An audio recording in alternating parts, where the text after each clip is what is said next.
Cube Radio. Salut, c'est Charles Tran avec l'équipe dans 5 minutes. On s'intéresse aux sciences, à l'histoire et à l'actualité. Aujourd'hui, on remplace les avocats par des robots. Pas les légumes, hein? Les professionnels du droit. Connaissez-vous Do Not Pay?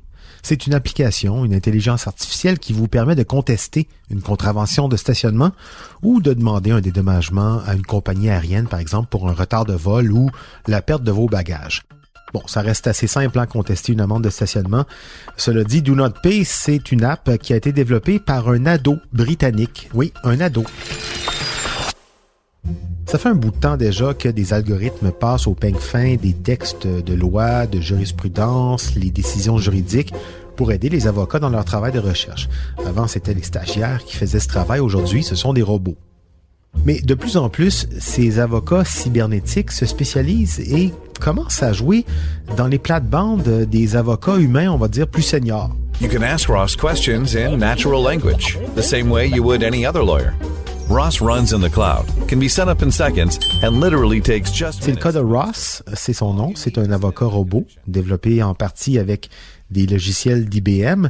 L'an dernier, une dizaine de grands cabinets d'avocats ont engagé Ross pour faire des recherches légales poussées. All you need is an internet connection. Ross est configuré pour entretenir en plus des conversations légales à hauteur humaine. Il comprend les questions et en plus, il offre des réponses complexes résultant d'analyses légales rigoureuses. Lex Machina is a big data solution that mines through millions of lawsuits, extracts out key information. Lex Machina, c'en est un autre. Lui, il peut, en passant à travers des millions de documents de cours et de décisions similaires rendus, déterminer quels termes et quelles stratégies utiliser pour maximiser les chances de victoire. Hein? Prémonition, c'est une entreprise basée à Miami, vante les services de son robot légal en disant pouvoir prédire qui va gagner avant même que le procès ne débute, en se basant sur des analyses statistiques, sur des verdicts de cas similaires. Là, quand on est rendu là, on a un pied dans Minority Report, le livre de Philip K. Dick qui a inspiré le film, dans lequel les policiers arrêtaient des gens avant qu'ils commettent des crimes. Et c'est pas tout. Qu'est-ce qui arrive quand tu peux prédire qui va gagner? La nature humaine, hein? Pas seulement les avocats, on est des joueurs, on cherche toujours une occasion de faire la pièce. Prévoir des résultats permettrait donc de parier dessus, des pools de droit.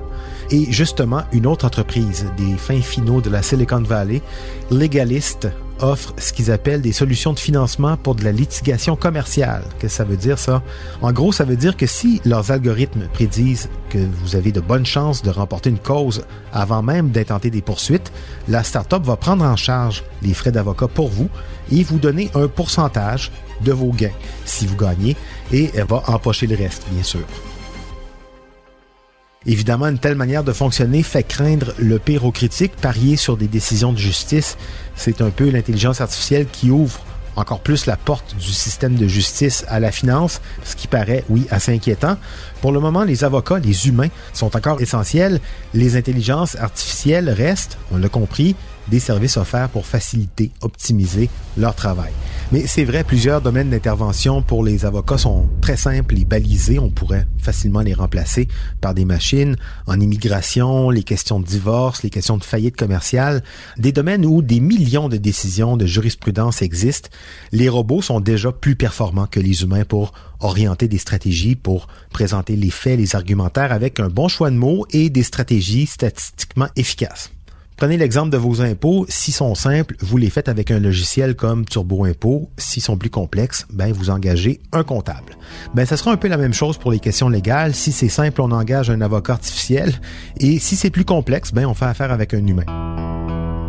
On est rendu là chez les avocats, puis on se dit, de toute façon, il y a toujours un juge qui est un humain qui va prendre la décision, mais non. Chez les juges aussi, on a de l'aide. Compass, c'est le nom d'un logiciel américain qui aide les juges à prendre des décisions, notamment pour fixer des montants de caution pour des mises en liberté ou pour prendre des décisions de libération conditionnelle.